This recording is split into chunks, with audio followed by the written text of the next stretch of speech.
బంగాళాఖాతంలో ఏర్పడిన ఉపరితల ద్రోణి ప్రభావంతో తెలంగాణ రాష్ట్రంలో వర్షాలు కురుస్తున్న విషయం తెలిసిందే. అయితే గత 2 రోజులుగా తెలంగాణ రాష్ట్రంలో వాతావరణం చల్లబడి రాష్ట్ర వ్యాప్తంగా అనేక జిల్లాలలో వర్షాలు కురుస్తున్నాయి.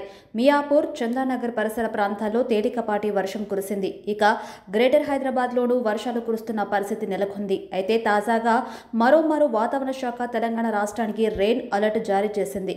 బంగాళాఖాతంలో ఏర్పడిన ద్రోణి ప్రభావంతో రాష్ట్రంలో మరో 2 రోజుల పాటు వర్షాలు కురుస్తాయని వాతావరణ శాఖ పేర్కొంది. రానున్న 2 రోజులు పలు జిల్లాలలో వర్షాలు పడతాయని వాతావరణ శాఖ అంచనా వేస్తుంది. ముఖ్యంగా ఉత్తర తెలంగాణ జిల్లాలో వర్ష సూచన ఎక్కువగా ఉన్నట్టు వాతావరణ శాఖ వెల్లడించింది. నిజామాబాద్, మంచిర్యాల, నిర్మల్, ఆదిలాబాద్, కొమరంభీం, ఆసిఫాబాద్ జిల్లాలలో ఒక మోస్తారు వర్షాలు పడొచ్చని వాతావరణ శాఖ పేర్కొంది. ఈ మేరకు ఆ జిల్లాలకు ఎల్లో అలర్టులు జారీ చేసింది వాతావరణ శాఖ.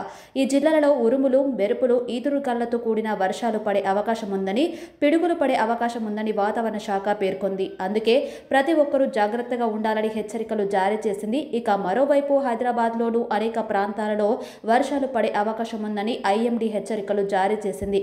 హైదరాబాద్లో ఆకాశం మేఘావృతంగా ఉంటుందని, ఉదయం పొగమంచు ప్రభావం ఉండవచ్చని వాతావరణ శాఖ వెల్లడించింది. ఇదిలా ఉంటే పలు జిల్లాలలో తేలికపాటి నుండి ఒక మోస్తారు వర్షాలు కురుస్తాయని వాతావరణ శాఖ వెల్లడించింది. యాదాద్రి, భువనగిరి, సిద్దిపేట, రంగారెడ్డి, జనగామ, ఆదిలాబాద్, కొమరంభీం, ఆసిఫాబాద్ జిల్లాలలో పలు చోట్ల ఒక మోస్తారు వర్షం కురిసినట్టు పేర్కొన్నారు. వరంగల్, నల్గొండతో పాటు మరికొన్ని జిల్లాల్లో 1-2 చోట్ల తేలికపాటి జల్లులు కురిసినట్టు, హైదరాబాద్లో కూడా వర్షాలు కురిసినట్టు వాతావరణ శాఖ పేర్కొంది. ఇదిలా ఉండగా రాగల 3 రోజుల్లో హైదరాబాద్, రంగారెడ్డి, మేడ్చల్, మల్కాజ్గిరి జిల్లాల్లో ఉరుములు, మెరుపులు, ఈదురుగాలులతో వర్షం కురిసే అవకాశం ఉందని వాతావరణ శాఖ పేర్కొంది.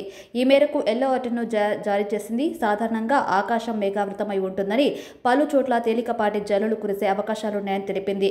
గరిష్టంగా 34 డిగ్రీలు, కనిష్టంగా 22 డిగ్రీల ఉష్ణోగ్రతలు నమోదయ్యే ఛాన్స్ ఉందని వాతావరణ శాఖ అధికారులు తెలియజేశారు. ఈ క్రమంలోనే దక్షిణ దిశ నుంచి ఉపరితల గాలులు వేగంగా వీచే అవకాశాలున్నాయని వాతావరణ కేంద్రం వెల్లడించింది.